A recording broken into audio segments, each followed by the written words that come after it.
بسم اللہ الرحمن الرحیم، سلسلہ نمبر 13، ووٹ کا پیغام، اسلام کی حفاظت کا وعدہ۔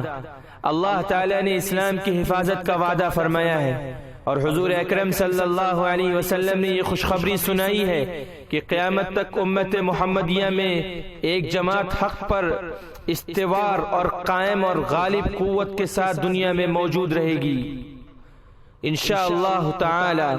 اسلام کی تاریخ کا ہر پچھلا دور اس بشارت کی خبر دنیا میں سناتا ہے اور اپنے عمل سے اس کی صداقت کو ظاہر کرتا رہے گا۔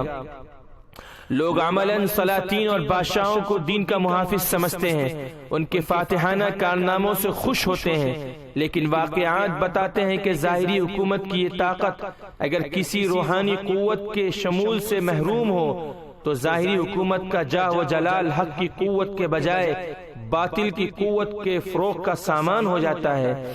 تاریخ کا ہر صفحہ اس دعوے کے ثبوت کی تازہ دلیل ہے، لیکن باطل کی قوت ظاہری طاقت کی محتاج نہیں ہوتی۔